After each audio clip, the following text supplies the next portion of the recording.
everyone, I'm Michaela Kathleen, and I'm here today with some Bookish Academy Awards. So basically, this is the Oscars for books, and this is going to cover my reading in 2021 and 2022. I did this video in 2020, but then I didn't get around to it in 2021, so I wanted to include both reading years. But jumping right in, because this is going to be a long video, I think, the first category is Best Actor. So for this category, I have Justice from Dear Martin, Todd from Chaos Walking, Nikolai from King of Scars, and Uva from A Man Called Uva. And the winner for this category is Uva from A Man Called Uva. I just love Uva so much. He's a curmudgeonly old man, but secretly so sweet on the inside.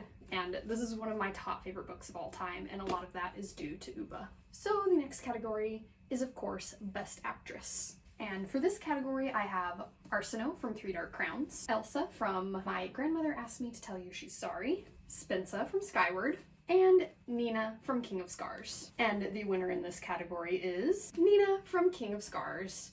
Again, I love Nina so much. She is such a strong character, such an interesting character.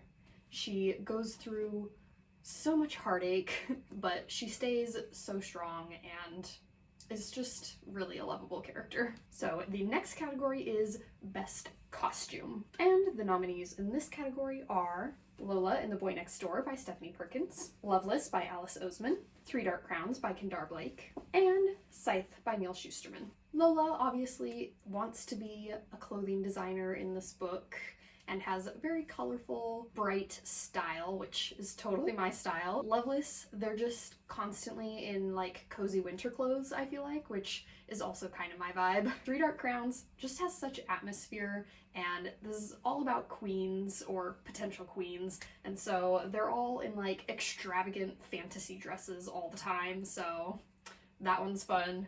And then finally, Scythe. The Scythe robes are a really cool concept. But the winner in this category for me is Lola and the Boy Next Door. I feel like since this one is about someone who actually wants to be a designer, it had to be the winner. The next category is Best Supporting Actor. And in this category I have Razzo from In a Burning, Imbot from Skyward, Joe Sandrin from Three Dark Crowns, and Calcifer from Howl's Moving Castle. And if you've been paying attention to my reading at all this year, you may know that the winner here is by far and away Imbot from Skyward. I love him so much. So then of course the next category is Best Supporting Actress. And the nominees are SJ from Dear Martin, Ghost from The First Girl Child, Alice from Twilight, and Granny from My Grandmother Asked Me to Tell You She's Sorry. And the winner in this category is Ghost from The First Girl Child.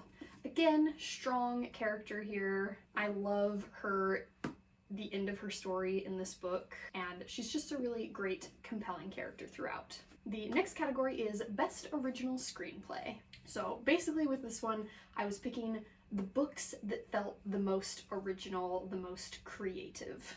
And the nominees are the Chaos Walking trilogy by Patrick Ness, the Shades of Magic trilogy by V.E. Schwab, the Scythe trilogy by Neil Shusterman, and the Library of the Unwritten series by A.J. Hackworth.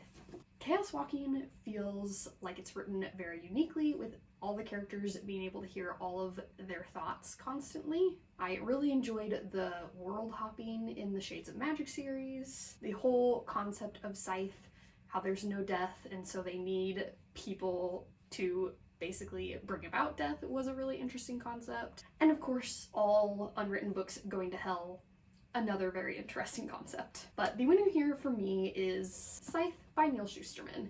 This is the one that just by the concept and the cover really got me wanting to read it. So then the next category is Best Adapted Screenplay.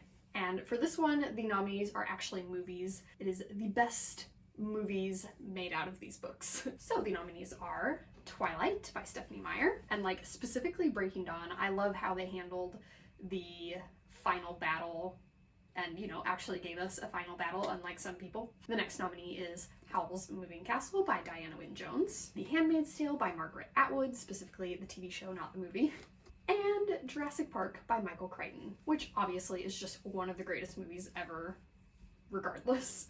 And so the winner is Jurassic Park by Michael Crichton. The next category is Best Director, which is just Best Writer. And the nominees are Patrick Ness, Lee Bardugo, Neil Shusterman, and Frederick Bachman.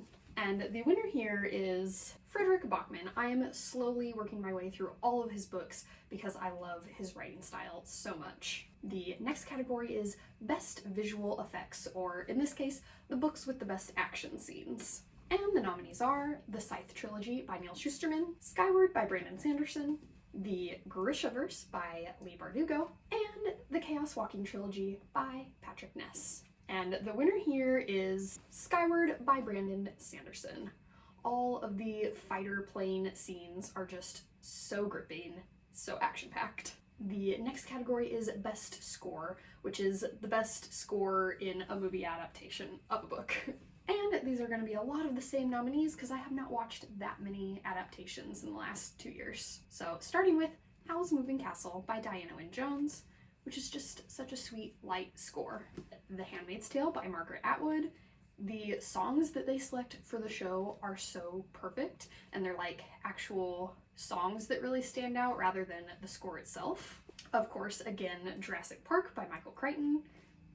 Who could forget that iconic score? And finally, Twilight by Stephanie Meyer. This one was a little bit hard because do I give it to one of the most iconic scores of all time, or do I give it to the one that has really good song selection? Because I do technically enjoy songs more than scores, but I just had to give it to the icon. And that is, of course, Jurassic Park. Getting down to the end here, the next category is Best Short Film, which basically is just anything short that I read. Anything that was not a full novel. So first we have The Boy, the Mole, the Fox, and the Horse by Charlie Maxey. Next we have selected works of Emily Dickinson, which I do still own, it's just in my wedding time capsule, so cannot access it for a year. After that we have Love Comics by Tana Comics. I have 2 of these actually, so they're both nominated together. And finally we have Icelandic Folk Legends, which it was hard to pick between The Boy, the Mole, the Fox, and the Horse, because I did really love it and it was really adorable and cute and sweet, or the Love Comics.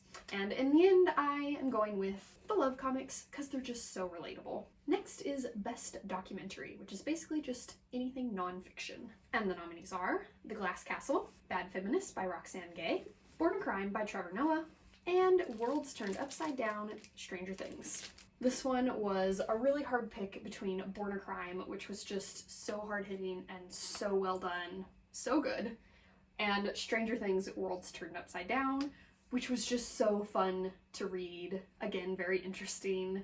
Really spoke to my little fandom heart. But in the end, I have to go with Born a Crime by Trevor Noah. And then finally, the last category is Best Picture, which is just the best book that I've read in 2021 and 2022.